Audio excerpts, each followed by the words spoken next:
पुंछ नगर दे ward number 11 दे रहने वाले गरीब तोयब जहूर ने ताइक्वांडो खेड च डिविजनल लेवल उपर खेलो इंडिया तहत गोल्ड मेडल जीतिए शानदार कारनामा अंजाम दिता है। गरीब माता पिता खेडने शा मना करते हैं, लेकिन हून वो बड़े खुश हैं। तोयब जहूर स्पोर्ट्स विच और मता किश हासिल करने की चाह रखता है। काफ़ी देर इसने ट्रेनिंग की, फिर उसके बाद ये गया खेलो इंडिया के तहत कई कंपटीशन हुए, उसके बाद ये जम्मू भी गया खेलने के लिए, तो वहाँ से इसने गोल्ड मेडल लाया। तो काफ़ी टैलेंटेड बच्चा है, क्योंकि इसकी बैकग्राउंड इतनी अच्छी नहीं थी, तो काफ़ी हमने सपोर्ट किया इसको, इसके पेरेंट को मोटिवेट किया कि अपने बच्चे को ग्राउंड में भेजो। ये बहुत बड़ी बात है कि जम्मू से एक मैम ने आके बीड़ा उठाया कि पुंछ का एक गरीब बच्चा जिसका स्पोर्ट्स अच्छी है, जो ताइक्वांडो में अच्छी स्किलफुल स्टूडेंट है, कि उसका स्पोर्ट्स ना रुक पाए। मैं कैंप किया, उधर गोल्ड मेडल जीत के लाया, घर भी बहुत खुशी हुई, घर का नाम रोशन किया। खेलो इंडिया से फ़ायदा बहुत मिलता है। हम ताइक्वांडो का गोल्ड मेडल मैंने जीत के लाया। मैं चाहता हूँ देश का नाम रोशन करूँ। जिन्हें ये जो जिंदर सिंह जी हैं, इन्होंने सभी जिम्मेदारी उठाई कि आपका कुछ भी नहीं खर्चा होगा, मैं खुद इसको लेके जाऊंगा और खुद वापस लेके आऊंगा, और अच्छे नंबरों से ये वापस आया है कि इसको देखकर सभी बच्चे ग्राउंड में जा रहे हैं और खेल रहे हैं। तो उनके माता पिता भी खुशी से मुबारकबाद दे रहे हैं कि भाई हम भी बच्चों को इसको देखिए हम भी। संत निरंकारी सेवा संस्था शास्त्री नगर जम्मू के सेवादारें महात्मा गांधी उनकी 150वीं जयंती के मौके रेलवे स्टेशन जम्मू पर सफाई अभियान चलाइए बापू गांधी की श्रद्धांजलि भेंट की। निरंकारी जोनल इंचार्ज अजीत सिंह होरें दस्सिया जे गांधी जयंती उपर देश के 350 स्टेशनों उपर सफाई अभियान चलाया गया। इस मौके लंगर भी लाया गया। 350 रेलवे स्टेशन जो है उनको चुना गया है, और जो 350 रेलवे स्टेशन जो पूरे देश भर में, जहाँ पर हमारे वॉलंटियर चैरिटेबल फाउंडेशन के वॉलंटियर वो साथ संगत जो है वो भी ये सफाई। संत निरंकारी मिशन कठुआ के मैंबरें गांधी जयंती के उपलक्ष्य महात्मा गांधी की सच्ची श्रद्धांजलि देने ताई रेलवे स्टेशन कठुआ उपर सफाई अभियान चलाया।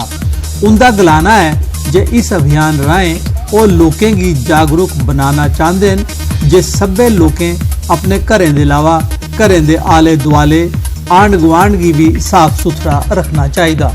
मन सफाई करा देने, मन च अच्छे विचार भरा देने, इस निरंकार का वास करा देने, प्रभु का वास करा देने। उहदे कन्ने कन्ने ही जिहड़ी स्वच्छता है, बाहर भी जिहड़ी सफाई है, उहदे वास्ते संदेश दिया ने कि अस भी अपना गली मुहल्ला आस पास पड़ोस घर दे ही सफाई करने ही करने हैं, लेकिन सारे कुत्ते जिथे भी असी रोने हैं वो अपना शहर अपना देश जिहड़ा है वो निरंकारी मिशन का इहो संदेश है कि वो भी साफ होना चाहिए, ताकि एक सुंदर वातावरण बने, ये धरती जिहड़ी है सुंदर बने। सतगुरु बाबा जी ये आखते कि जिथे भी जाना अं गड्डियां बसां च बैठना या ट्रेन च बैठना, अं किते भी कूड़ा नहीं खिलारना, जो भी खाना पीना है अपना पोलीथीन अपने साढ़े हथ च होना चाहिए, जो भी कूड़ा करकट है अपने पोलीथीन च पाना चाहिए, कोई बाहर गंदगी नहीं फैलानी चाहिए। ट्रेन च बसां च जो भी सानू इहो जी हर एक इंसान भी इस तरह सोचे तो पूरे देश का भला हो सकता, पूरे देश की सफाई हो सकती है। कठुए का रेलवे स्टेशन चुनिया इस वास्ते कि दुनिया दूर दराज के लोग जोड़े दूर देशों के लोग भी जोड़े रेलवे च सफर करते हैं, उन्हें पता लगी जाता कि वाकई लोग जागरूक हो चुके हैं सफाई करना, तो एक संदेश मिली जाता सारे जो ट्रेन च सफर करा दे ही रेलवे स्टेशन चुने। रजौरी जिले की कोटरंका ते बुद्धल थारे सेना आसिया महात्मा गांधी उनके जन्म दिहाड़े उपर नुक्कड़ नाटक आयोजित करिए श्रद्धांजलि भेंट की गई। इसके अलावा स्वच्छता अभियान भी चलाया गया। इस बड़ी गिनती विद्यार्थियों नौजवानों ते होर लोकें हिस्सा लेता। छात्रें नुक्कड़ नाटक राएं लोकें की स्वच्छता ही सेवा का टकोदा पैगाम भी दिता। आर्मी ने हमने सपोर्ट की है कि सिंगल यूज प्लास्टिक का बारे में, सिंगल यूज प्लास्टिक हमारा वास्ते बहुत हार्मफुल है, हमने यो यूज नहीं करना, क्योंकि इसके नाल बहुत बड़ी बीमारी पैदा हुई, जिन्हें औरतों ने बीमारी खास बीमारी है, इसलिए ब्रेस्ट कैंसर यानी छाती को कैंसर दे इस प्लास्टिक की वजह से सारों को बैक रहा है। इस वास्ते गवर्नमेंट दे हुकूमत ने हमने क्या कि प्लास्टिक पर बैन, लेकिन ये सब आगे करना आम लोगों तक है।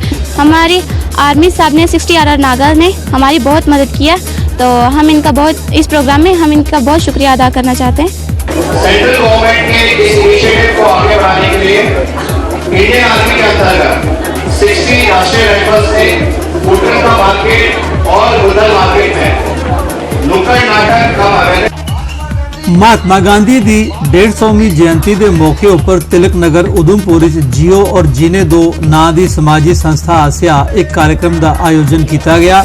कार्यक्रम में लोकें ते विद्यार्थियों महात्मा गांधी की पुष्पांजलि अर्पित की।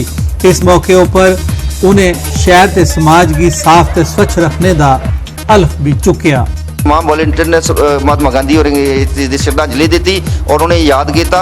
और मता फिर भी अस एक मैसेज देने तमाम लोगों की कि अगे भी सफाई रखो, ताकि सफाई के जरिए साड़ी हेल्थ की गारंटी है। और साढ़े कहते सब तो बड़ी श्रद्धांजलि ये है कि अपने मुल्क की साफ रखजे। और जो प्रधानमंत्री उन्हें बेड़ा चुके दा अज सारे लोग जोड़े हैं उनके कन्ने शाना बिशाना खड़े होइए अपने मुल्क की साफ रखजे।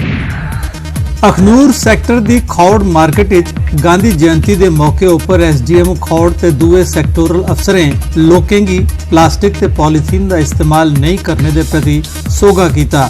इस मौके एक प्राइवेट स्कूल के छात्रों आसिया एक ड्रामा झलकी भी पेश की गई।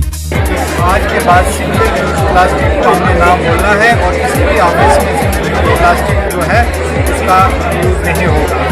और इसी तरह हमारे गाँव के जितने निवासी हैं वो भी अपने घर में अपने कपड़े के थैले बने हुए बाजार में लें और उसी में सामान जो है अपने अपने घर में लाएं, ताकि एनवायरनमेंट का बचाव हो और एक अच्छा। गांधी जयंती के सिलसिले च सांबा च फिट इंडिया प्रोग्राम तहत एक रैली कढ़ी गई। Government higher secondary school boys Samba थमां छात्रें की रैली बख-बख थारें शा लंघिए सांबा फोर्ट पुज्जिए संपन्न हुई। इस मौके छात्रें की सर्टिफिकेट्स दिते गए तो म्यूनसिपल कमेटी के सफाई कर्मचारियों की सम्मानित किया गया। DC सांबा रोहित खजूरिया उनकी निगरानी ये रैली आयोजित की गई। ये भारत सरकार का एक डिपार्टमेंटल कार्यक्रम है फिट इंडिया। तो इसके अंदर आए कार्यक्रम ये था कि गांधी जयंती के उपलक्ष्य में जो फिट इंडिया कार्यक्रम था ये रखा गया था कि एक तो हम फिट रहें, सुबह उठ के एक रन करें और साथ में रन करते करते जो सड़कों पर ऊपर गंदगी पड़ी है उसको उठाएं और उसको डिस्पोज करें। तो एक मैसेज सोसाइटी को ये भेजना था कि हम अपने देश को स्वच्छ रखें, स्वस्थ रखें। जम्मू यूनिवर्सिटी ने Indian national trust of art and cultural heritage INTACH के सहयोग कने चनाह खिते की प्राचीन ते नूठी नाग संस्कृति की संरक्षण देने ते इसकी अगड़े बढ़ाने ताई भद्रवाह कैंपस विच 2 ध्याड़े की वर्कशॉप लाई। उद्घाटन समारोह की अध्यक्षता भद्रवाह कैंपस के रैक्टर प्रोफैसर AK रैना ने की। सांबा जिले के ग्रां शाह बलोड़ के आले दुआले के ग्राएं के लोकें शाह बलोड़ 20 बरे पहले बनाए गए दे हेल्थ सब सेंटर की अजें तोड़ी अपग्रेड नहीं किए जाने खिलाफ रोक प्रकट किया है। तवाई चीफ मेडिकल अफसर सांबा का गलाना है जे उन्हें मामला आला अफसरे के नोटिस आंदा है तौलेंगे कारगर कार्रवाई की जाग। असीं इ'यां नड्ड जन्ने हस्पताल ग्लूकोज चढ़ाने वगैरह कुछ भी कोई गर्मियों च टट्टियां उल्टियां कुदै भी लगी सकदियां ते अस उद्धर जन्ने जे नड्ड जन्ने सांबे जन्ने। चलो इद्धर होए ते बंदा इद्धर आई सकदा, हां लाग्गे होई जंदा। बच्चे चुक्कियै असें उद्धर जाने पौंदा ग्रां च ते चल इत्थों लाग्गे होई जंदा, कन्नै नहीं अपने लाग्गे बड़े गल्लें दा स्हूलत होंदी।